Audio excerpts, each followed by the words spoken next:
के बड़े बाबा एवं छोटे बाबा के चित्र के अनावरण कर उनके चित्र के समक्ष दीप प्रज्वलित करने के लिए हमारे बीच गुणायतन ट्रस्टी सभी महानुभाव आदरणीय श्री नीरज जी, दीपक जी, शरद जी और विकास जी जो कि मंच पर महाराज श्री का कीर्ति मडाल जी और साथ ही साथ पवन जी पांड्या कोटा से जो गुणायतन ट्रस्टी हमारे बीच विराजमान है, आपको सादर आमंत्रित करते हैं। और इस चित्रानावरण की श्रृंखला में मैं बड़े सम्मान के साथ आवाज दे रहा हूं। हमारे बीच में ब्रह्मचारी जय निशान जी सामने हैं, पूज्य गुरुदेव से आशीर्वाद लेकर के अपनी ब्रह्मचारी टीम के साथ आ रहे हैं, पहले आशीर्वाद ले रहे हैं और इस चित्रानावरण की दीप प्रज्वलन की श्रृंखला में अपनी सहभागिता देंगे हमारे अग्रज आदरणीय जय निशान जी। महाराज जी हमारे कल करो समस्त महानुभाव जिनको मैंने सादर आमंत्रित किया, कृपया आए और परम पूज्य कुंडलपुर के बड़े बाबा डॉक्टर संजय जी जिन्होंने एक प्रतिमा स्थापित की थी गुणायतन में, पूज्य श्री से आशीर्वाद ले रहे हैं और इस कार्य में सहभागिता।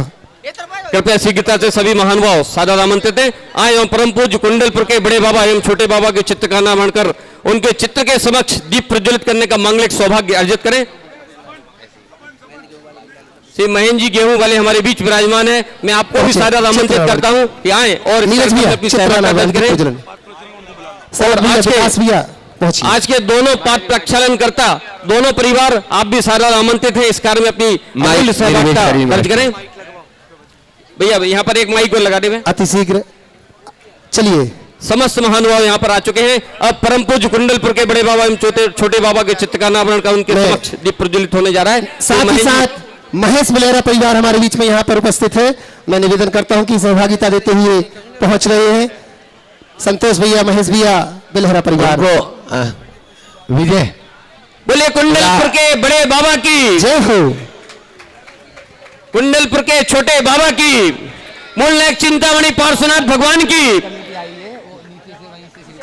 मैं निवेदन करता हूं हमारे बीच में राहतगढ़ दिगंबर जैन समाज से पूरी कमेटी यहां पर उपस्थित है, वो निकट आकर के श्रीफल समर्पित करके पूज्य श्री से आशीर्वाद लेंगे। साथ ही साथ निवेदन भी कर लेंगे कि हे गुरुदेव राहतगढ़ में आपका पदार्पण हो, ऐसी मंगल भावना को लेकर के समूची राहतगढ़ दिगंबर जैन समाज पूज्य श्री के चरणों में बंधन करके आशीष पाएगी। राहतगढ़ दिगंबर जैन समाज चलिए सभी लोग सारी औपचारिकताएं पूर्ण करके अब ये कार्यक्रम प्रवचन की ओर मोड़ा जाए और पहले निर्वेक सागर जी महाराज से निवेदन किया जाए। कार्यक्रम को शुरू कीजिए। सपन जी निवेदन कर रहे हैं, जहाँ वहीं रहे सीधे महाराज जी को निवेदन कीजिए, समय मत गवाइए। हमारे बीच विराजमान परम पूज्य निर्वेक सागर जी महाराज के चरणों में पहुंचते हुए कि महाराज श्री अपनी मंगल देशना से हम सभी को कृतार्थ करें। उसके पूर्व कि सात संतों का हो तो दुनिया का सार दिखाई देता है, सात संतों का हो तो दुनिया का सार दिखाई देता है, मिटती हुई मानवता का आकार दिखाई देता है। होली दिवाली और दशहरा तो आते हैं, होली दिवाली और दशहरा तो आते हैं और चले जाते हैं, मगर जिस नगर में संत विराजमान हो वहां प्रतिदिन त्योहार नजर आता है, वहां प्रतिदिन त्योहार नजर आता है। बोले परम पूज्य मुनि श्री प्रमाण सागर जी महाराज की, परम पूज्य मुनि श्री निर्वेक सागर जी महाराज की, परम पूज्य मुनि श्री सन्नान सागर जी महाराज की, पूज्य मुनि संघ की, परम पूज्य मुनि श्री निर्वेक सागर जी महाराज के श्री चरणों में त्रैवार नमोस्तु करते हुए निवेदन करते हैं कि अपनी मंगल देशना से हम सभी को कृतार्थ करें। परम पूज्य मुनि श्री नमः सिद्धेभ्यः, ओम नमः सिद्धेभ्यः, ओम नमः सिद्धेभ्यः। मंगलम भगवान वीरो मंगलम गौतमगणी, मंगलम कुंद कुंदाद्यो जैन धर्मोस्तु मंगलम। सर्वमंगल मांगल्यम सर्वकल्याणकारकम, प्रधानम सर्वधर्माणां जैनं जयतु शासनं, वंदे विद्यासागरं। जय बोली अहिंसा परमो धर्म की, शासन न्याय भगवान महावीर स्वामी की, आचार्य भगवान श्री कुंद महाराज की, आचार्य गुरुवर श्री विद्यासागर जी महाराज के, आचार्य श्री समय सागर जी महाराज की, पूज्य मुनिवर श्री प्रमाण सागर जी महाराज की, पूज्य मुनिवर श्री निर्वेक सागर जी संधान सागर जी महाराज की जय। मुनि संघ की जय। पूर्णिमा की रात में जैसे पूर्ण चांद को देख कर के समुद्र में लहरें उठने लगती हैं, समुद्र उफान की ओर हो जाता है, ऐसा ही कुछ सागर में हो रहा है कि मुनिवर के चरण पड़ते ही यहाँ पर एक उत्साह और आनंद की लहर उठ रही है। यह सम्यक दृष्टि या देव साध गुरु पर अपनी आस्था का प्रतीक है। जो भव्य जी अपना कल्याण करना चाहता है, उसके जीवन में साधुओं के प्रति आस्था कैसी होती है इससे समझ में आता है। एक प्रसंग आपके सामने रखना चाहता हूँ। वर्षों की भावना और दिन पर दिन व्यतीत होते जा रहे हैं और सभी को इंतजार है कि हमें अपने सम्राट की अगवानी करनी है और पूरा का पूरा नगर दुल्हन की जैसे सजाया गया।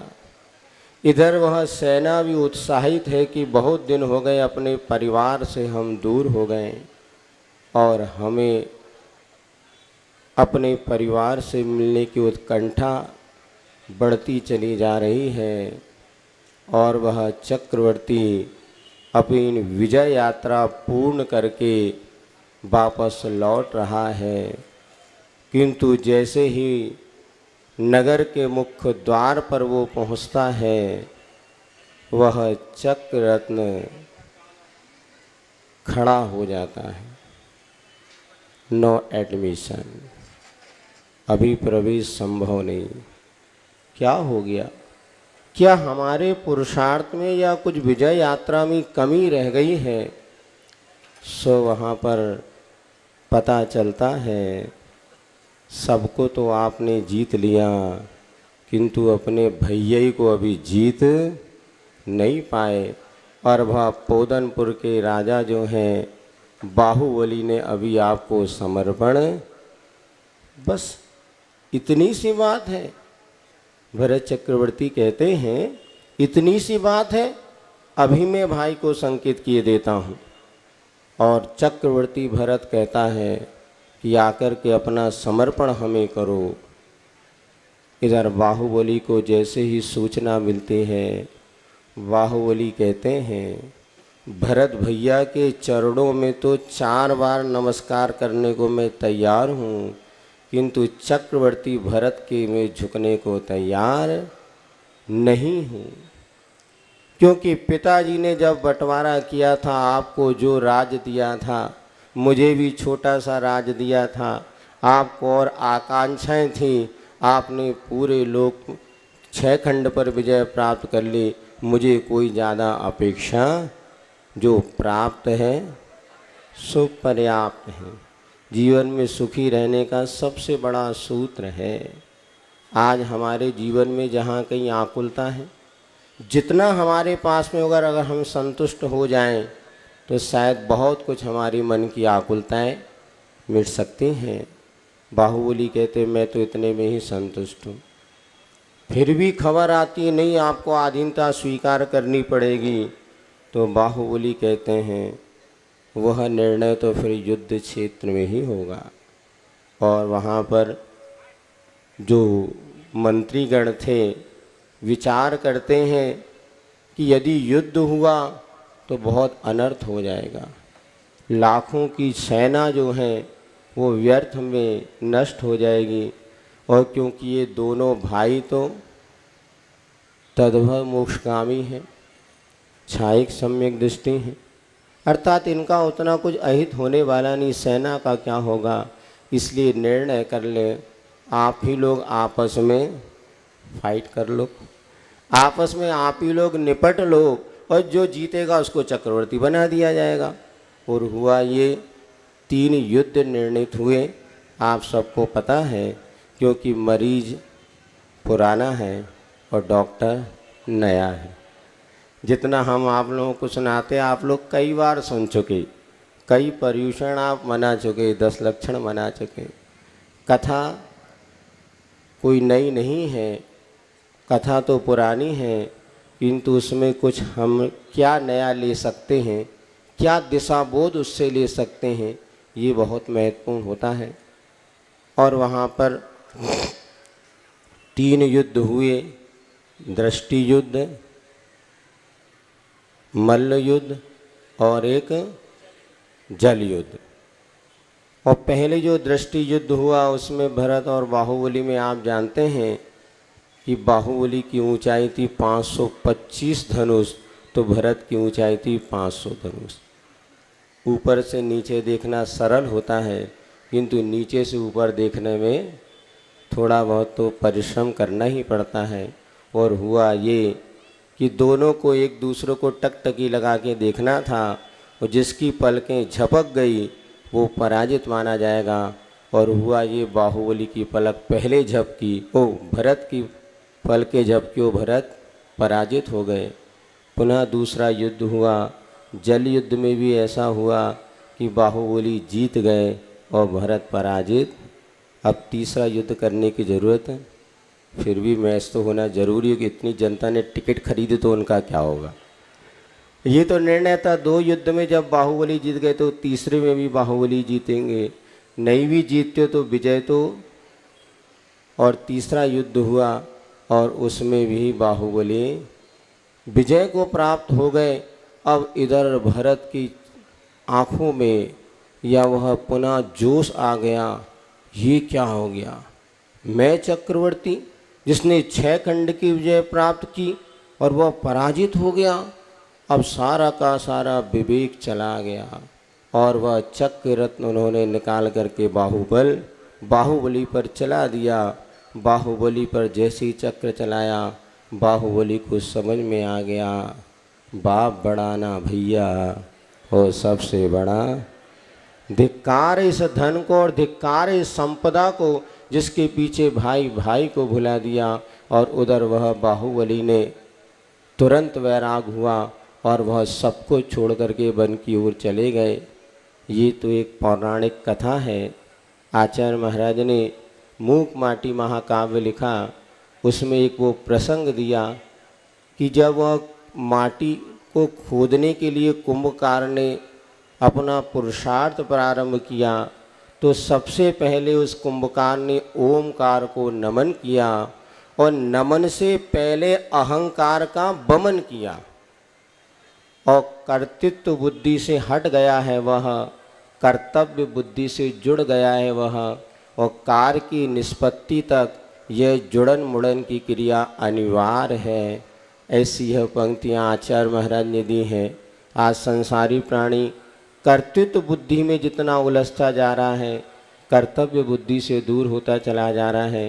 पूज्य श्री के चरणों में यही निवेदन है कि आचार्य महाराज ने यह जो पंक्तियाँ कहीं कि और नमन के पहले अहंकार का वमन होना जरूरी है, सो क्यों जरूरी है, और कर्तव्य और कर्तृत्व में कैसे हम भेद रेखा डालें कि कर्तृत्व से हट करके कर्तव्य बुद्धि के साथ जिन शासन की प्रभावना और आत्मकल्याण का मार्ग प्रशस्त कर सकें। इसी मंगल भावना के साथ बोलिए गुरुवर आचार्य विद्यासागर जी महाराज की जय। ये बोले परम पूज्य मुनिवर श्री प्रमाण सागर जी महाराज की जय। बिना किसी भूमिका के पूज्य गुरुदेव के चरणों में अपन सम्मिल करके चलते हो निवेदन करते हैं। हालांकि ये निवेदन मैं भगवान से भी कर सकता था, पर मुझे मालूम है कि भगवान बोलने वाले नहीं है, क्योंकि प्रभु तो मौन रहते हैं। प्रभु को वास्ता क्या है, गुरु जी बात करते हो बता दो रास्ता क्या है, बता दो रास्ता क्या है। नमोस्तु सभी लोग एक बार दोनों हाथ जोड़ लें और मेरे साथ महामंत्र के स्मरण के लिए अपना मानस त्याग।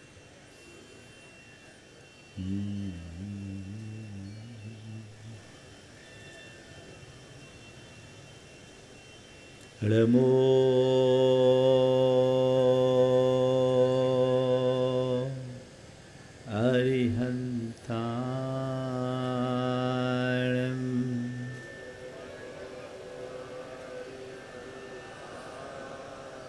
नमो सिद्धाय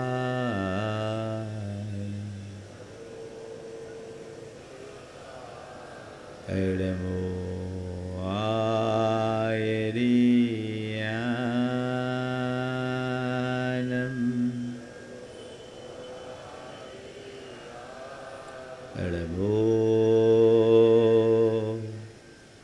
वज्झाया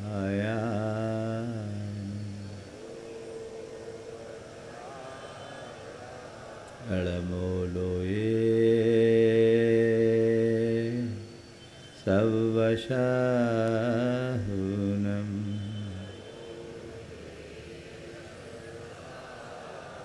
एसो पंचणमुयारो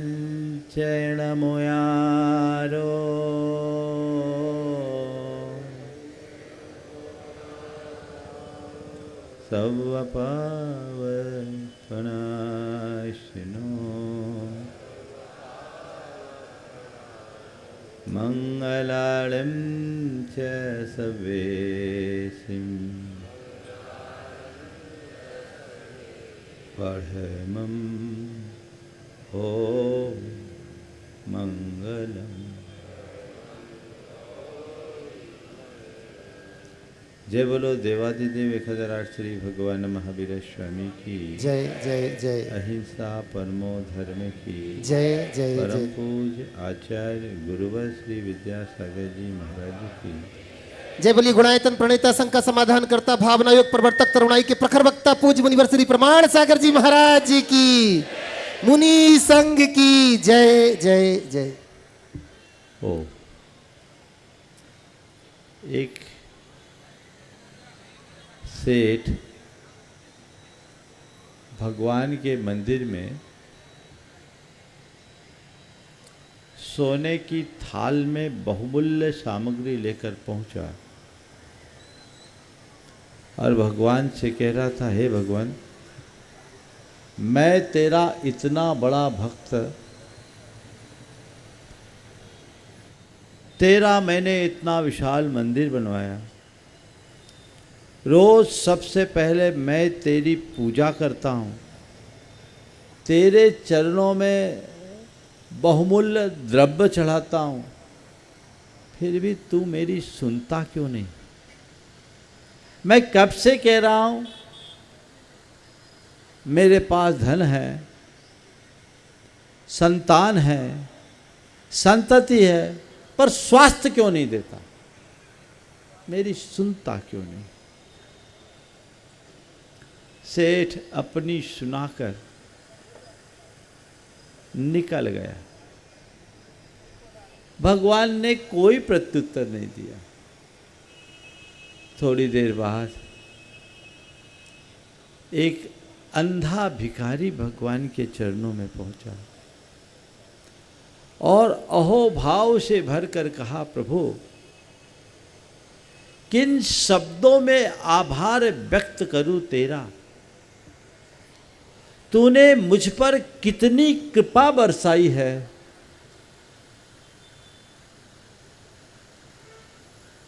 कि आज मुझे सबल पैर दिए, जिनके बल पर मैं तेरे चरणों में आकर अपना मत्था टेकता हूं। मैं बहुत बहुत आभारी हूं प्रभु, मुझ पर ऐसी ही कृपा बनाए रखना।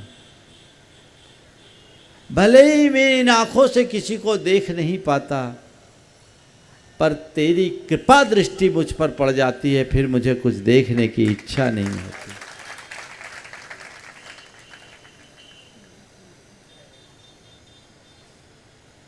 दोनों भगवान के चरणों में पहुंचे हैं। कहने को एक सेठ है और दूसरा भिखारी। आप किसको अच्छा समझोगे, सेठ को कि भिखारी को? बोलो। हाँ, अच्छा भगत कौन है, सेठ की भिखारी? हाँ, तो भिखारी बनने का आशीर्वाद दे दूं? हाँ, अरे मैं आशीर्वाद क्या दूं, भिखारी तो तुम बने हुए हो। बोलो।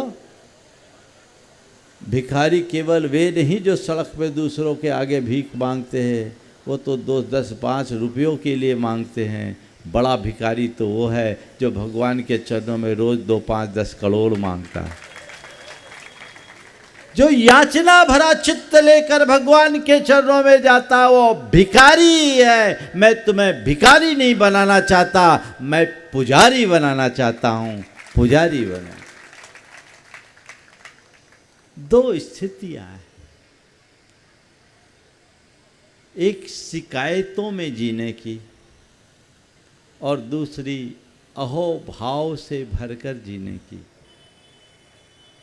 अपने जीवन के प्रति दृष्टिपात करो, तुम्हारे जीवन में क्या है, शिकायतें या अहोभाव? कैसे जी रहे हो?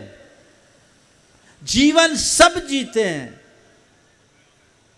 लेकिन सबके जीने का तरीका अलग अलग होता है।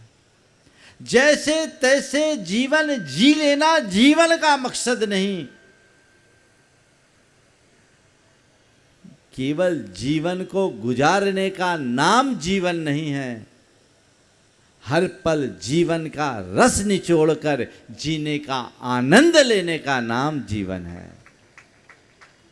मैं आपसे ये नहीं कहता कि आप जियो, मैं आपसे यही कहना चाहूंगा कि आप जीने का रस लो, जीवन का आनंद लो। जीने का रस लो, जीने का आनंद लो। कैसे ले? अभी जैसे जी रहे वैसे? कैसे जी रहे हो? कुछ लोग भुन भुनाते हुए जीते हैं। सुबह होती है और भुन्नाहट शुरू। मैं आपसे कहता हूं, भुन भुनाते हुए नहीं, गुनगुनाते हुए जीना सीखो। गुनगुनाते हुए जीना सीखो और तुम्हारे जीवन में गुनगुनाहट आ सकती है, बशर्ते वैसी दृष्टि विकसित हो। वो दृष्टि यदि विकसित हो गई तो जीवन की एक अलग अनुभूति होगी, एक अलग रस आएगा, एक अलग आनंद आएगा। सवाल है, जीवन का आनंद किसमें? किसमें है जीवन का आनंद? अनुकूलताओं को जोड़ने में, चीजों को बटोरने में? संत कहते हैं ये नहीं। जीवन का असल आनंद जीवन का रस लेने में है, और ये बाहरी साधनों में नहीं, अंतर्दृष्टि से उद्घाटित होता है। मैं आपसे पूछना चाहता हूं, आप कैसा जीवन जीना चाहते हो? बोलो संतोष बाबू। हाँ, भगवान के चरणों में तो दिन भर रह ही नहीं सकत। भगवान के चरण में जाते जरूर, लेकिन दिन भर भगवान के चरण में नहीं रहना चाहते। आप अपना जीवन कैसा जीना चाहते हो? डॉक्टर साहब, कैसा जीवन जीना चाहते हो? अच्छा, खुशहाल, है ना? आपकी तरफ से मैं ही बोल देता हूं। कैसा जीना चाहते हो? खुशहाल। सवाल है, आप सब खुशहाल जीवन जीना चाहते हैं, लेकिन अपने जीवन की खुशहाली की कोई तैयारी है? आप अपने जीवन की खुशहाली किस में देखना चाहते हो? कहने को कह रहे हो कि मैं खुशहाल जीवन जीना चाहता हूं, सच्चे अर्थों में अगर तुम्हारे अंदर उतर करके देखा जाए तो तुम चाहोगे मैं ऐसा जीना चाहता हूं कि सागर में सबसे ज़्यादा पैसा वाला मैं बनूं, सबसे ज़्यादा पावर मेरी हो, सबसे अच्छी पहचान मेरी हो और सबसे अच्छी प्रतिष्ठा मेरी हो। यही है ना? तुम खोजते हो पैसा, पावर, प्रभाव और पहचान, और इसमें ही तुम अपने जीवन की खुशहाली खोजते हो, है ना? और पूरा यत्न भी इसी के लिए है। अब तक जो कुछ भी किया है केवल और केवल इसी के लिए किया। अच्छी बात है। तुम्हारा अनुभव क्या बताता है? पैसा तुमने बहुत जोड़ लिया, पहचान भी तुमने पाली, प्रभाव और प्रतिष्ठा भी बढ़ा ली, खुशहाली आई कि नहीं? क्या मुंडी हिला रहे हो? हाँ, आई नहीं आई, आएगी भी नहीं। महाराज ऐसा अभिशाप तो मत दो। मैं अभिशाप क्यों दूंगा? किसी के अभिशाप देने से कोई अभिशप्त तो होता नहीं, लेकिन तुम सब अभिशप्त जीवन जी रहे हो क्योंकि तुम्हारे जीवन की दिशा और दृष्टि सही नहीं है। जब तक ये अवधारणा नहीं बदलती, जीवन का सार हासिल हो ही नहीं सकता। खुशहाली बाहर के चीजों में नहीं, खुशहाली अंतर आत्मा में है। आज 4 बातें आप सबसे मैं कहना चाहूंगा जो आपके जीवन को सदाबहार प्रसन्न बनाए रख सके, जिसके बदौलत आप अपने जीवन में स्थायी खुशहाली पा सको। चाहते हो हाँ हमेशा खुशहाल रखने के लिए? 4 बातें। सबसे पहली बात, अपने सुबह की शुरुआत प्रसन्नता से भरकर कीजिए। सुबह की शुरुआत प्रसन्नता से भर करके कीजिए। आप लोगों में एक कहावत है कि सुबह सुबह किलकिल हो जाए तो दिन भर किलकिल होता है, कहते हैं ना। तो मुझे नहीं मालूम सुबह की किलकिली से दिन भर किलकिल होती कि नहीं, क्योंकि मेरी किलकिल होती नहीं तो मेरा अनुभव नहीं। लेकिन सुबह की प्रसन्नता पूरे दिन प्रसन्नता देती, इसका अनुभव मुझे है। और जो प्रयोग मैं करता हूं, यदि आप करने लगो तो आप भी उस प्रसन्नता का रस ले सकोगे। क्या करो? सुबह उठो, आंखें खोलो, मन को परम प्रसन्नता से भरो। क्यों क्यों भरो प्रसन्नता से?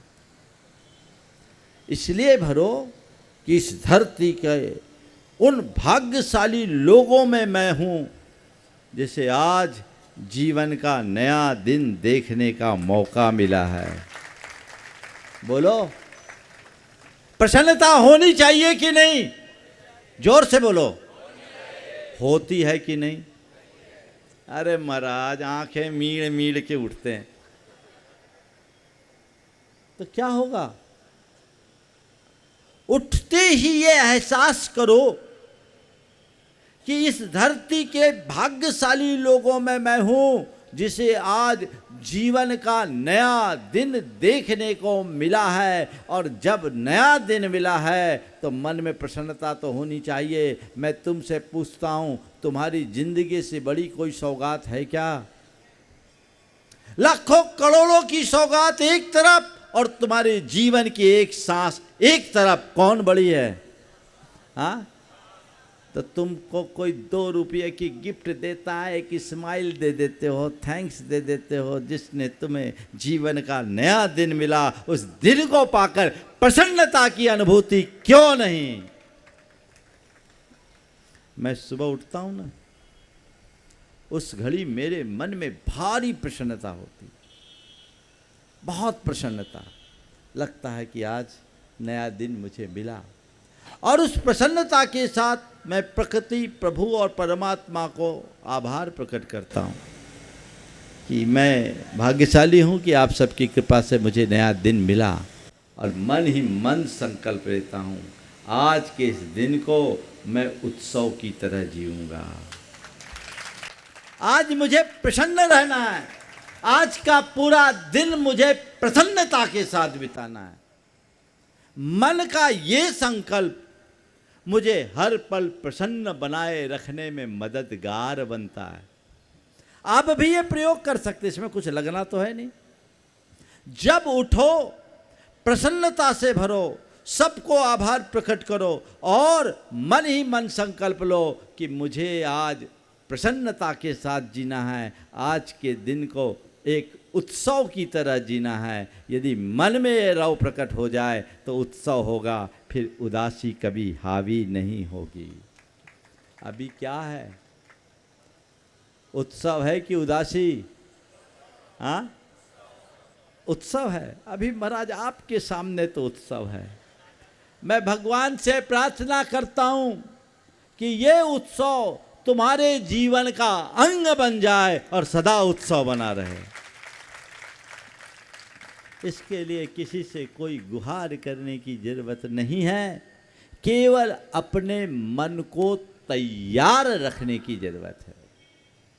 तो पहली बात क्या करना है आपको? अब आज का दिन तो निकल गया, लेकिन अगले क्षण से मुझे प्रसन्न रहने के लिए अपने मन को तैयार रखना है, और पूरे दिन प्रसन्न रहना है।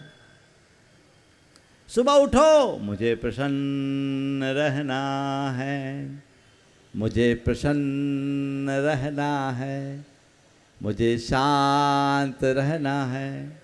ये वाक्य अपने अंतश्चेतना में बिठा दो, तो जब कभी कोई उफान आने को होगा तो अंदर से आवाज आएगी, मुझे प्रसन्न रहना है, मुझे शांत रहना। अपने आप शांति आएगी। प्रसन्न, कोई कुछ भी हो, दिमाग में प्रेशर आए, मुस्कुराने की कला अपनाओ। जब दिमाग में कोई मेंटल प्रेशर आए, थोड़ा सा मुस्कुरा दो, एक स्माइल दे दो, सारा प्रेशर खत्म। आप लोग खाना बनाती हो ना, कुकर में बनाती? कुकर में सीटी कब बजती? हाँ, प्रेशर बढ़ जाए, और सीटी न बजे तो क्या हो, कुकर फट जाए। तो मैं आपको सूत्र देता हूँ, जब भी दिमाग में काम का प्रेशर बढ़ने लगे, तनाव बढ़ने लगे, प्रसन्नता की सीटी बजा दीजिए, सारा प्रेशर ठीक हो जाएगा, अन्यथा दिमाग फट जाएगा। प्रसन्नता को जीने का लक्ष्य बनाइए। दूसरी बात, सकारात्मक दृष्टि रखिए, पॉजिटिविटी हर क्षेत्र में, हर विषय में। आप जितनी सकारात्मकता रखोगे, जीवन में उतने ही प्रसन्न रह सकोगे, उतने ही सफल हो सकोगे। आप अपने अंतर्मन को टटोल कर देखिए, आप में सकारात्मकता रहती है या नहीं? आप किस नजरिए से चीजों को देखते हैं? जैसी दृष्टि से देखोगे वैसा दिखेगा। संसार है, तुम सोचो कि संसार में सब कुछ मेरे मन के अनुकूल ही हो, तो यह असंभव है। चक्रवर्तियों के भी मन के अनुकूल नहीं हुआ, उसका भी पराभव हुआ। अभी महाराज श्री ने आपको सुनाई। संसार में चीजें मेरे मन के अनुकूल हो, ये मेरे हाथ में नहीं है, पर संसार में जो हो रहा है उसकी व्याख्या मैं अपने अनुकूल करूं, ये मेरे हाथ में है। सकारात्मकता रखने का मतलब, दुख में सुख खोजने की कला विकसित कीजिए। क्या कीजिए? दुख में सुख। तुम्हारे जीवन में 100 दुख हो, लेकिन यदि तुम्हारी सोच सकारात्मक होगी तो उस दुख में भी सुख खोज सकोगे, और फिर तुम्हें कोई दुखी कर ही नहीं सकता। और सोच यदि नकारात्मक है तो तुम्हारे पास 1000 सुख भी क्यों ना हो, तो भी तुम दुखी ही बने रहोगे। अभी देखो तुम्हें क्या दिखता है, अपना सुख दिखता है या दुख? महाराज, अभी हमें तो अपना दुख ही ज़्यादा दिखता है, सुख नहीं, क्योंकि हमें दूसरों का सुख दिखाई पड़ता है। हम अपने सुख से दूसरों के सुख के साथ, अब दूसरों के सुख से अपने सुख को जब कंपेयर करने लगते हैं तो हमारे मन में हीनता का भाव आने लगता है, और ऐसा लगता है कि हमारे पास सुख कम है, हम दुखी ज़्यादा। अगर तुम सही तरीके से देखोगे तो तुम्हारे लिए लगेगा कि इस दुनिया में 1000 दुख होने के बाद भी मैं बहुत सुखी हूं। मेरे सपन में एक व्यक्ति, उसकी धर्म पत्नी को, एक भाई अर्ध विक्षिप्त पागल, पिताजी का अवसान हो चुका और माँ भी बीमार। लेकिन हमारे प्रवास के दौर में वो पर्याप्त समय देता, नियमित आता और कभी किसी भी प्रकार की कोई व्यथा कथा मुझसे प्रकट नहीं किया कि मेरे साथ ऐसी कोई परेशानी, पत्नी को कैंसर, भाई विक्षिप्त और माँ बीमार, पिता है नहीं।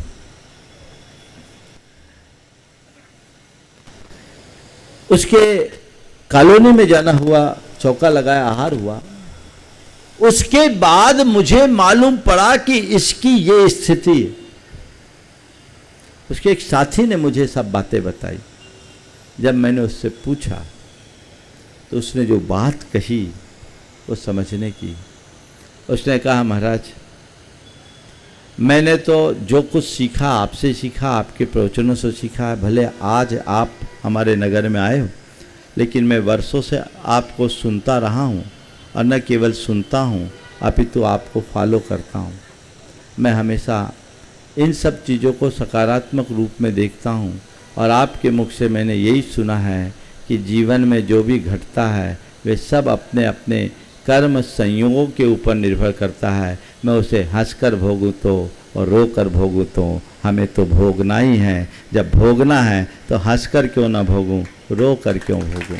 महाराज जी, मैंने आपकी बातों को समझा और ये समझा कि मेरा भाई विक्षिप्त जरूर है, पर मैं इस बात से अपने आप को सुखी मानता हूँ क्योंकि मेरा भाई विक्षिप्त है, पर कम से कम चीखता चिल्लाता तो नहीं है। दुनिया में ऐसे भी बहुत सारे विक्षिप्त लोग हैं जो बहुत चीखा चिल्ली करते हैं, जीना दुश्वार होता है। महाराज पड़ा रहता है, पड़ा है। पत्नी को कैंसर है, लेकिन मैं इस बात का अपने आप में संतोष रखता हूँ कि वो कैंसर है, पर डॉक्टर ने कह दिया क्यूरेबल है, और आप लोगों की कृपा से मैं इतना सक्षम हूँ कि उसकी चिकित्सा करा पा रहा हूँ। महाराज, मेरी माँ बीमार है, लेकिन इतनी बीमार नहीं है कि वो एकदम अशक्त हो, और मैं सोचता हूँ चलो कम से कम इस बहाने में माँ की सेवा तो कर रहा हूँ। महाराज, लोग कहते हैं कि ये मेरे सामने समस्या है, पर मैं समझता हूँ ये मेरी तपस्या है। ये किसी संत के उद्गार नहीं, आपकी तरह जमीन पर बैठने वाला आपका ये एक साधर्मी है। अगर ऐसा दृष्टिकोण विकसित हो जाए तो तुम्हें कभी कोई दुखी कर पाएगा? बोलो। ध्यान रखना, तुम्हें सुख पहुंचाने में तो फिर भी कोई दूसरा निमित्त बन सकता है, पर तुम दुखी खुद अपनी वजह से होते हो, कोई दूसरा तुम्हें दुखी नहीं कर सकता। दुख में सुख खोजने की कला विकसित कीजिए। इस संसार में सबको सब प्रकार का सुख मिल ही नहीं सकता। तुम सोचो कि मेरे जीवन में कोई अघट न घटे, असंभव। पर कितना भी अघट घटे मैं उससे विचलित ना हूं, ये तो संभव है। संभव है कि नहीं? बदलेगा, क्योंकि ये जीवन का हिस्सा है। दुख में सुख खोजना सीखे। एक सज्जन जिनको व्यापार में बड़ा नुकसान हुआ, बेटा कारोबार में आगे बढ़ा और नुकसान हुआ, उस व्यक्ति ने आकर के जब मुझसे बात हुई तो उसने कहा, महाराज लोग कहते हैं नुकसान और मैं समझता हूं नसीहत। मैं इसे नुकसान के रूप में नहीं देखता, मैं इसे एक नसीहत के रूप में देखता हूं। मेरे बेटे ने सिस्टम की कमी की, इसलिए नुकसान हुआ। मैंने बेटे से कह दिया, बेटा ये समझ, हमने अपने जीवन में इतना कम कमाया, अब सिस्टम को सुधार ताकि आगे बढ़ सके। इसे नुकसान नहीं, नसीहत मानो। आप मान सकते हैं ऐसा? अरे सब मिट गओ, सब मिट गओ, सब बर्बाद हो गया, अब हम पूरे जीरो पे आ गए। रोने से क्या सुधर जाएगा? जो शक्ति तुम अपनी समस्याओं को देखकर उस समस्या के आगे लगाते हो, वही शक्ति यदि समस्या को पार करने में लगा दो, जीवन बदल जाएगा। मैं अक्सर कहता हूं, तुम्हारे सामने इतनी सी समस्या हो, मेरे उंगलियों को देखिएगा, तुम्हारे सामने इतनी समस्या हो, तुम इस समस्या को देखना बंद करो, अपने आप को इतना बड़ा बना लो, समस्या अपने आप छोटी हो जाएगी। समस्या इतनी है, इसे रहने दो, अपने आप को इतना बड़ा बना लो। हमेशा समस्या की ओर देखने की जगह समाधान की तरफ देखना शुरू कर दो, रास्ता प्रशस्त हो जाएगा। लोग समस्याओं में उलझे रहते हैं तो उलझ के रह जाते। समाधान की तरफ दृष्टि रखे तो जीवन का कायाकल्प हो जाए। तो दुख में सुख खोजिए, प्रतिकूलता में अनुकूलता देखिए। कितनी भी प्रतिकूलता हो, उस प्रतिकूलता में भी अनुकूलता देखिए। चाहे घर परिवार की बात हो, चाहे समाज की बात हो, चाहे व्यापार धंधे की बात हो, चाहे शरीर के स्वास्थ्य की बात हो, कुछ भी हो, प्रतिकूल है माना, लेकिन यदि उसके अंदर उतर करके देखोगे तो प्रतिकूलता में भी अनुकूलता दिखाई पड़ेगी। लेकिन क्या बताऊं, प्रतिकूलता में अनुकूलता ढूंढने वाले लोग तो बहुत कम हैं, अनुकूलता में भी प्रतिकूलता ढूंढने वाले लोग ज़्यादा हैं।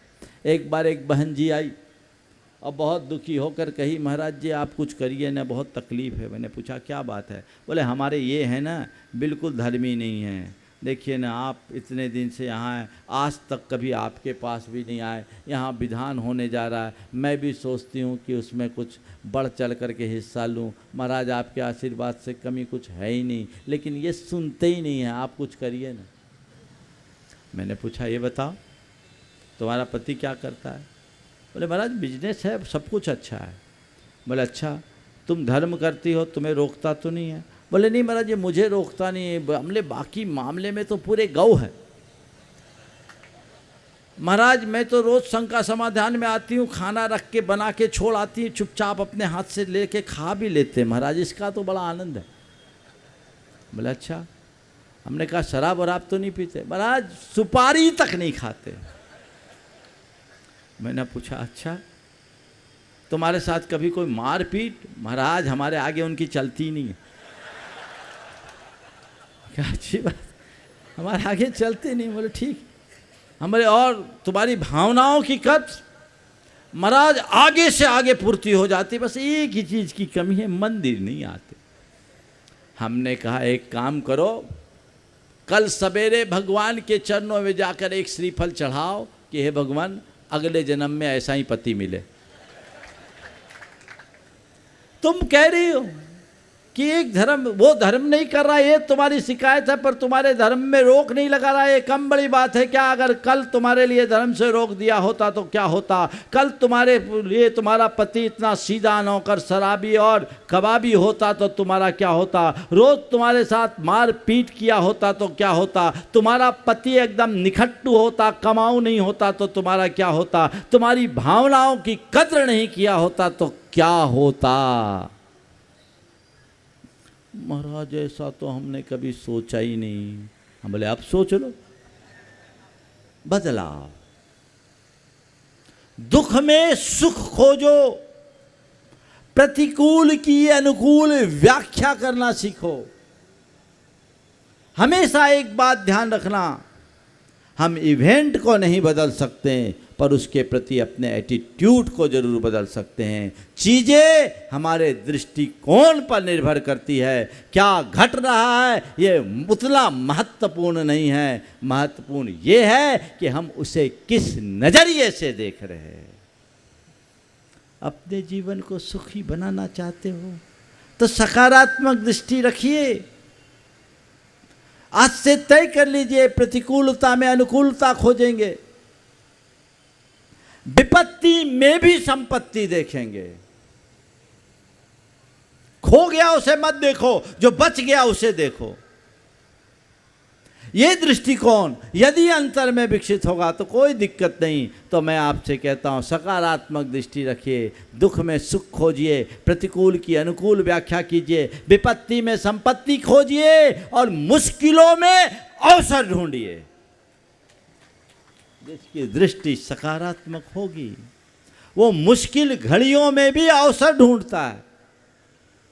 लेकिन आप लोग तो क्या है, केवल नकारात्मक नकारात्मक नकारात्मक। एक कॉलेज में एक प्रोफेसर एक दिन अचानक पहुंच गया और सरप्राइजिंग टेस्ट लेने के लिए सारे स्टूडेंट से कहा कि मैं तुम लोगों से एक सवाल देता हूं और मैं चाहता हूं कि तुम लोग इसका हल करो। सबको कॉपी दे दी, कॉपी दी, पूरी कॉपी एकदम ब्लैंक, कहीं कुछ नहीं लिखा। आखिरी पन्ने में एक छोटा सा डॉट भर था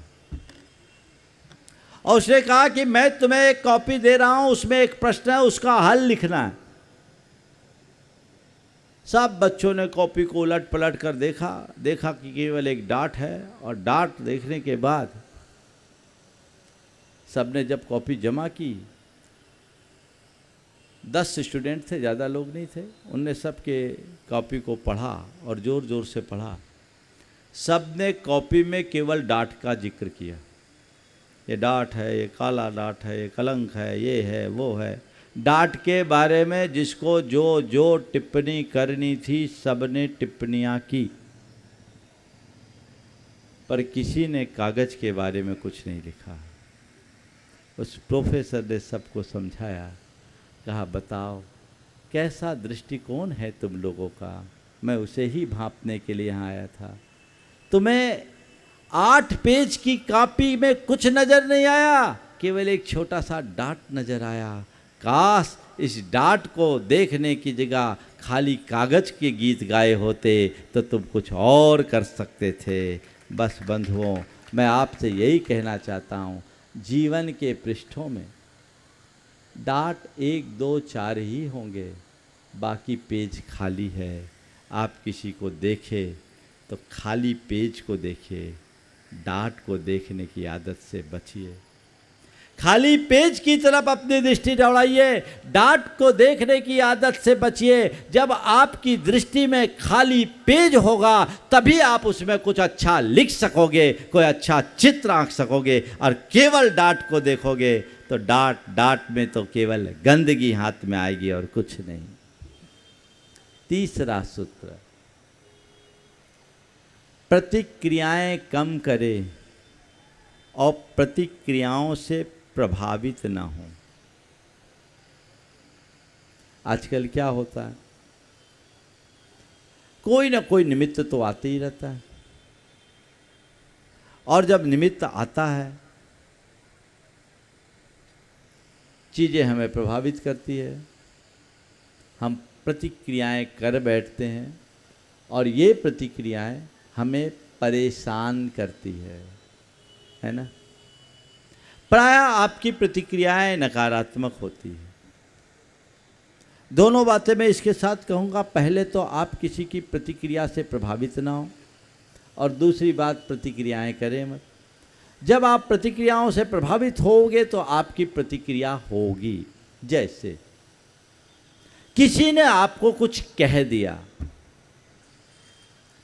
आप तुरंत उस बात को पकड़ लिए और पकड़ने के बाद क्या होता है, शांत सरोवर में एक कंकड़ फेंका, उससे वलय उत्पन्न हुआ, वलय से दूसरी, दूसरे से तीसरी, तीसरे से चौथी, वलय दर वलय, वलय दर वलय होते होते पूरे सरोवर में व्याप्त हो जाते। एक व्यक्ति ने कोई शब्द कहा, वो शब्द हमारे मनोनुकूल नहीं हुआ, कानों से गया, हृदय को बीज डालता है ना। जैसे किसी ने आपको गधा कह दिया। क्या कह दिया? अच्छा, मुझे गधा कहता है। इतनी हिम्मत हो गई उसकी, 4 आदमी के सामने मुझे गधा बता दिया, बहुत बढ़ गया है। अभी बताता हूँ उसको, मुझे गधा कहता है, औकात दिखा दूंगा, गधा कहता है, मैं गधा हूँ क्या? अगले ने तो केवल एक बार गधा कहा, पर खुद ने खुद को 7 बार गधा बना दिया। बोलो होता है कि नहीं? सामने वाला अपनी बात कहकर निकल गया और आप उसको पकड़ कर बैठ गए। जब आप बात पकड़ोगे तो बात रोग लग जाएगा। आयुर्वेद में बात रोग सबसे भयानक होता है, 84 प्रकार का बात होता है, और ये बात रोग बहुत परेशान करता है। तो मुझे नहीं मालूम बात पित्त कफ वाला बात रोग कुछ करता है या नहीं करता, पर किसी की बात लग जाने पर रोग भयानक होता है, मन अशांत हो जाता है। और हमारे मन की विचित्रता ये है कि अच्छी बातें कम और बुरी बातें पूरी पकड़ में आ जाती है। तुम रोज़ प्रवचनों में अच्छी अच्छी बातें सुनते हो, वो तुम्हें याद नहीं रहेगा, लेकिन किसी व्यक्ति ने कभी तुमसे कुछ कह दिया तो पूरी जिंदगी उसे भूलते नहीं, है ना। क्या हो गया, पकड़ कर बैठ जाते।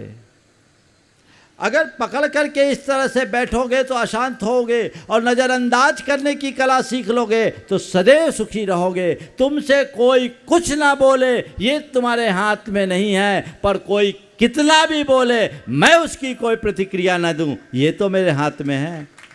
मुस्कुराकर टाल दो, मुस्कुराकर टाल दो। मैं एक दंपति को जानता हूं जिसका पति बहुत गुस्सैल, बहुत गुस्सैल।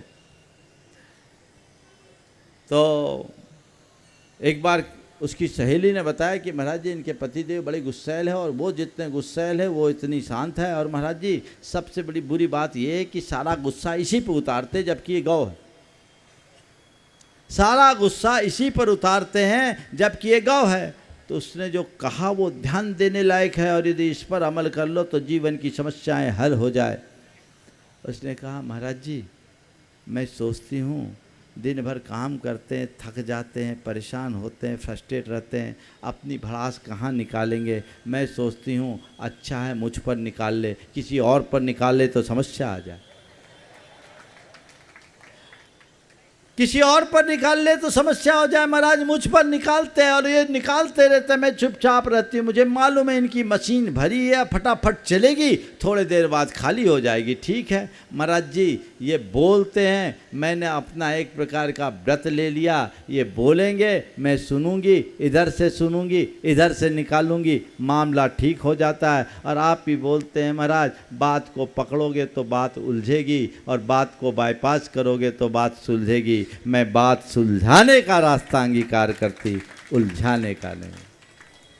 आप क्या करते, पकड़ते हो या जीवन को सदाबहार प्रसन्न बनाए रखना चाहते हो? तो कुछ बातों को नज़रअंदाज करो और कुछ बातों को बर्दाश्त करो। बस ये दो बातें आत्मसात कर लो। बर्दाश्त करने की शक्ति और नज़रअंदाज करने की क्षमता यदि मनुष्य के अंतर में विकसित हो जाए तो उसे कभी कोई दुखी बना नहीं सकता। तो हमें चाहिए प्रतिक्रियाएं कम करें, और कदाचित प्रतिक्रियाओं से प्रभावित ना हो। कौन क्या बोल रहा है उसको दिमाग से निकालो, मुझे क्या करना है इसे सदैव सामने रखो। लोगों को देखोगे तो कुछ नहीं कर पाओगे, और खुद को देखोगे तो रुक नहीं पाओगे। आगे बढ़ना है, अपने आप को देखो, अपने लक्ष्य की तरफ दृष्टि रखते हुए आगे बढ़ो, तो जीवन में कभी दुखी नहीं हो सकोगे। और प्रतिक्रियाएं से बचो, खुद प्रतिक्रियाएं कम से कम करो, जितना बने कम प्रतिक्रिया करो। और कदाचित इतना संभव नहीं है तो कम से कम नकारात्मक प्रतिक्रियाओं से तो बचो, नकारात्मक प्रतिक्रियाओं से बचो। कई लोग हैं जो प्रायः बहुत ज़्यादा नकारात्मक प्रतिक्रिया करते हैं। कोई भी बात हो तो केवल और केवल गुस्से से भर करके करते हैं, मामला बड़ा विचित्र हो जाता है। ऐसे लोगों का हाल भी बड़ा बेहाल होता है। एक आदमी गुस्सैल था और उसके गुस्सा के आगे उसकी धर्मपत्नी बहुत परेशान हो गई। एक रोज़ रात के 12 बजे उठी और कहा उठो दूध पी लो। रात के 12 बजे अपने पति को जगा कर कहती है उठो दूध पी लो। पति ने कहा क्या बात है, आज रात के 12 बजे इतना प्यार कैसे उमड़ आया? क्या बात है, रात के 12 बजे इतना प्यार कैसे उमड़ आया? उसने कहा प्यार व्यार छोड़ो, प्यार व्यार छोड़ो। अभी कैलेंडर में देखा आज नाग पंचमी है, सोचा सांप कहाँ से लाया, आपको ही ला दो।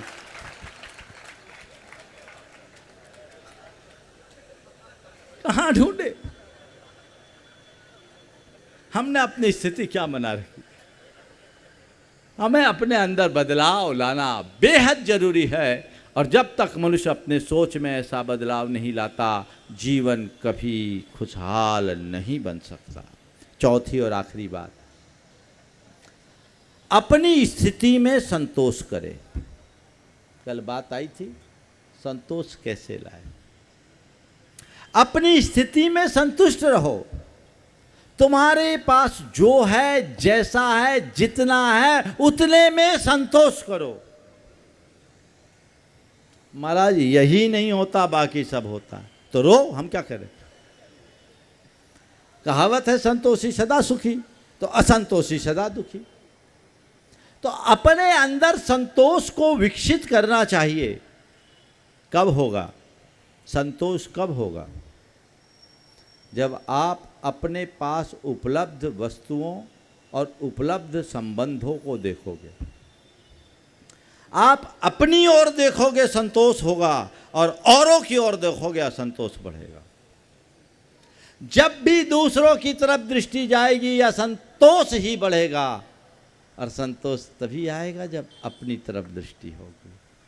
और एक बात ध्यान रखना, तुम्हारे काम में क्या आएगा? जो तुम्हारे पास है वो, या तुम्हारे पड़ोसी के पास है वो? क्या आता है काम में? जो तुम्हारा है, जो तुम्हारे पास है, वही तुम्हारे काम में आता है। पड़ोसी के पास जो, वो तो काम में नहीं आता ना, नहीं आता। तो जो तुम्हारे काम का नहीं, उधर ध्यान क्यों? तुम्हारा ध्यान उसकी तरफ क्यों नहीं जो तुम्हारा है, तुम्हारे काम का है? उसकी तरफ दृष्टि रखो। हमेशा जो तुम्हारे पास है उसका सत्कार करना सीखो। उसकी तरफ कभी मत देखो जो औरों के पास है। औरों के पास देखोगे दौड़ते रह जाओगे, और अपने पास देखोगे दौड़ समाप्त हो जाएगी। तो अपनी तरफ देखने की दृष्टि विकसित कीजिए, जीवन आनंद से भर जाएगा।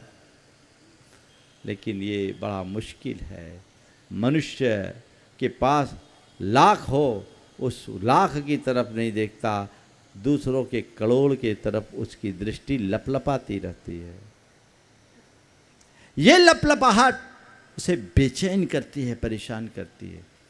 उसके परिणाम स्वरूप वो लाख का सुख तो नहीं भोग पाता, 99 लाख के अभाव के दुख को जरूर आमंत्रित कर लेता है। तुम्हारे पास लाख है, लाख का सुख भोगो। जो नहीं है उसकी तरफ मत देखो, जो है उसकी तरफ देखो। 2 पड़ोसी थे, एक का नाम था हसंत जी दिलखुश, और दूसरे का नाम था रुदंत जी आंसूवाल। हसंत जी दिलखुश बड़े जिंदा दिल आदमी थे, बड़े खुश मिजाज। उनके पास रोता आदमी आता और हंसते हुए जाता, सारा दुख दर्द भूल जाता।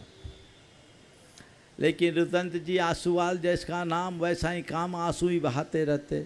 भूल से कोई चला भी जाए तो कहे भैया क्या बताऊं, आज सवेरे नींद लेट खुली। कभी कहे क्या करूं, आज सवेरे पेट साफ नहीं हुआ। कभी कहे क्या कहूं, पत्नी ने आज चाय समय पर नहीं दी। कभी कहे क्या कहूं, आज खाना अच्छा नहीं मिला। कभी कहे क्या करूं, अभी तक बोहनी नहीं हुई। जो आए उसके सामने अपना ही रोना सुनाए। अब दोनों पड़ोसी थे।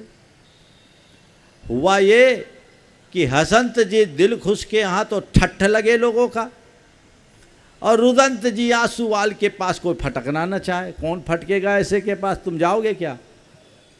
अब वो अंदर ही अंदर जले भुने, ये क्या है? उसे लगता कि ये कोई मंत्र तंत्र कर देता है, इसलिए सब लोग उसके पास जाते हैं, मेरे पास कोई नहीं आता। मनुष्य की बड़ी दुर्बलता है, उसे अपनी कमजोरियां कम दिखती है, दूसरों के ऊपर इस तरह के अनर्गल आरोप जरूर लगा लेगा मनगढ़ंत। तो वो मंत्र तंत्र के चक्कर में लग गया। एक दिन वो उससे मिलने के लिए उसके घर गया। घर गया तो देखता क्या है, 2 कमरे का टूटा सा छोटा सा मकान। बाहर के कमरे में वो बैठा था, और उसका 14 साल का एक बेटा उसकी गोद में लेटा था, जिसके सिर पर वो बाम मल रहा था। जाने पर उसने उसका स्वागत किया, बिठाया, बोला कैसे आया? बोले ठीक सब कुछ। ले क्या हो गया? बोला बेटा है, इसको बुखार चढ़ा है, मैं इसके सिर में दर्द है, बाम लगा रहा हूँ। बोला बैठिए, आपके लिए चाय पानी लाता हूँ। अंदर जाने लगा। बोले क्यों, घर का काम आप ही करते? बोले इसमें क्या, मैं ही करता हूँ। बोले आपकी इसकी मम्मी नहीं है? बोले इसकी मम्मी है, पागल है, अंदर के कमरे में लेटी हुई। अच्छा, और आपके घर में कौन है? बोले इसका बड़ा भाई है। मैं थोड़ा ध्यान नहीं दे पाया, आवारा बन गया है, अभी बाजार में घूम रहा होगा, थोड़ी देर बाद आएगा तो खाना खा के चला जाएगा।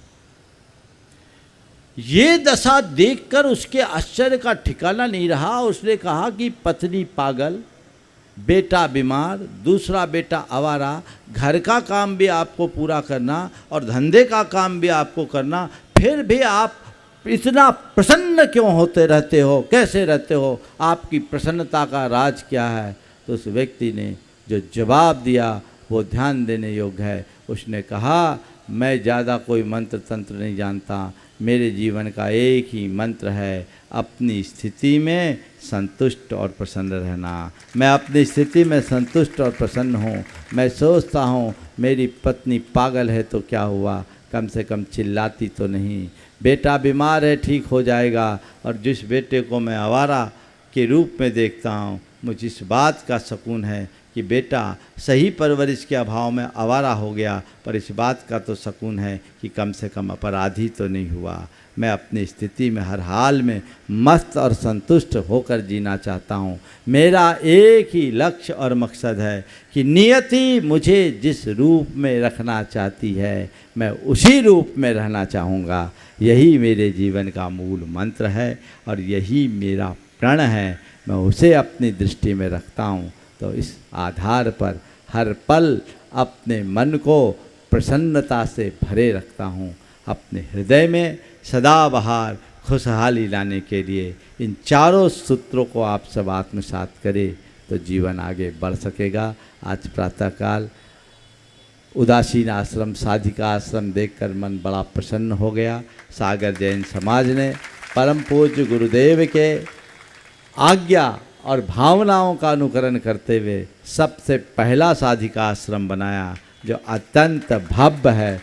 देख के मन गदगद हो गया और लोगों को भी इनसे प्रेरणा लेनी चाहिए। और काकागंज के मंदिर के दर्शन के बाद तो मन बाग बाग हो गया। अद्भुत है काकागंज का मंदिर, जो मेरा एक संयोग सागर में लंबे लंबे प्रवासों के बाद भी जाने का योग नहीं बना, योग आज बना था। बहुत अतिशयकारी मंदिर, और जैसा अतिशय हमने सुना था वैसा अतिशय बल्कि उससे बढ़कर साक्षात देखने को मिल गया। और आज मोरा जी के मंदिर के भी दर्शन करने का मौका मिला एक लंबे अंतराल के बाद। आप लोगों को शिकायतें बहुत है, पर मैंने जैसा कहा कि शायद अब मेरे प्रवचन के बाद आपकी शिकायत धन्यवाद में बदल जाएगी, क्योंकि आपको पता है महाराज ने अपने व्यस्ततम कार्यक्रम में से समय निकाला है। बहुत लोग रह गए हैं पर कटरा में सब समाहित हो जाते हैं, उसे ध्यान रखें। कल प्रातःकाल भावना योग का कार्यक्रम जो बहुत प्रतीक्षित है इसी स्थान पर होगा। प्रवचन तो अपने समय पर होगा, लेकिन प्रातःकाल 5 बजे से इसी स्थान पर भावना योग के लिए प्रातःकाल ब्रह्म मुहूर्त में ही सबसे अच्छा समय होता है। स्नान करके आए तो अति उत्तम है, जो नहीं आ सके वो बिना स्नान के भी आ सकते हैं। व्यवस्थापक कल एक दिन का भावना योग लो तो पहले, आगे क्यों जा रहे हो? कल का तो लो, जो मिल रहा वो तो लो, आगे का आगे देखेंगे, आगे का हम कुछ बोल थोड़ी रहे हैं। कल प्रातःकाल भावना योग, आज शाम का शंका समाधान आपको यहाँ लाभ मिलेगा, और फिर कल का प्रवचन भी आपके हिस्से है। जो और शेष कार्यक्रम होंगे आपको समय पर बता दिया जाएगा। मैं देख रहा हूँ क्रांत सराफ बहुत व्याकुल है, लेकिन उस व्याकुलता को थोड़ा शांत रखें। अब जैसी अनुकूलता होगी वैसा देख लिया जाएगा। हमारी यात्रा लंबी है और बीच में अभी एक पंच कल्याणक भी संपन्न कराना है विदिशा में, तो उसके टाइम को देखते हुए काम करना है, इसलिए इन बातों को सभी ध्यान में रखेंगे। बोलिए परम पूज्य आचार्य गुरुवर श्री विद्यासागर जी। ग्रीन सिटी से बहुत सारे लोग पूज्य गुरुदेव के चरणों में आए हैं। हाँ। ग्रीन सिटी वाले निवेदन कर रहे हैं महाराज श्री के चरणों में वंदन करके कि भगवान। हाँ क्रांति जी जल्दी। परम पूज्य आचार्य श्री विद्यासागर जी महाराज की जय। परम पूज्य आचार्य श्री मुनि निर्यापक मुनि श्री प्रमाण सागर जी महाराज। निर्यापक नहीं, मुनि महाराज बोलो। हाँ बोलो, अच्छा जल्दी बोलो। हाँ त्रुटि आप वनी मोहन आप पधारे, मैं धन्य हो गया। 1997 में पंचकला आपके सारे हुए, वह भी समता सागर जी थे, और सिद्धवरकूट हम लोग गए, आचार्य श्री ने हमारे बजे के कराओ, उसके बाद आप आज पधारे। आपको अंतर मिला होगा एक। और मोरज में आज भी 15,000 रुपये में ब्याह करा रहे, कोई नहीं करे सागर बाहर, कोई भी 15,000 ब्याह नहीं करा रहा कोई। एक दूसरा, हमने इस वर्ष 1 जुलाई से नर्सरी, LKG, UKG फर्स्ट में निःशुल्क प्रवेश किया है। 10 रुपये का फॉर्म भरो और फॉर्म जमा करो, वर्ष भर कोई फीस नहीं देना। दूसरी, तीसरी, चौथी में 200 रुपये फीस दो, 6वीं, 7वीं, 8वीं में बस 300 रुपये दो, और 9वीं, 10वीं, 11वीं में बस 1,000 रुपये दो, 1,000 रुपये दो, बस। अंग्रेजी पढ़ो, हिंदी पढ़ो, बस इतना ही। आप पधारे, धन हो गई, मैं धन हो गया, धारा धन हो गया। पिछले बार हमारे भाई संतोष परिवार और हमारे बिलेरा परिवार ने 5 लाख रुपया दिया था। हमारे यहाँ पर 3 विद्यालय चल रहे महाराज। जिस समय आप थे उस समय 80 विद्यार्थी थे हमारे संस्कृत विद्यालय में। आज 16 नहीं पढ़ाना चाहता कोई, संस्कृत नहीं पढ़ाना चाहता। मैं बता रहा हूँ, कोई मतलब नहीं है कोई समय। ये धर्म के लोग नहीं पढ़ाना चाहते, निर्णय कर लिया कि नहीं यहाँ तो जेने तो हम तनख्वाह दे रहे सब करा दें, 1 को पढ़ा चाहे 10 को पढ़ाओ, उस जगह आओ चाहे नहीं आओ, नहीं है मतलब हमें तुमसे कोई मतलब नहीं है। इससे हमारे पंडित मोतीलाल जी थे, वो हमें 22 लाख रुपये दे गए, यूनियन बैंक में जमा है, और पंजीयक सार्वजनिक न्यायालय ने हमें दे दिया हुआ है, हमें दे दिया। ठीक है, अब ऊपर हमें कुछ नहीं किया। जावानी के ज्ञान ते सुझे लोकालोक, शोभानी मस्तक धरो सदा। हे जिनवानी भारती तोय जपो दिन रैन, जो तेरो शरणागत।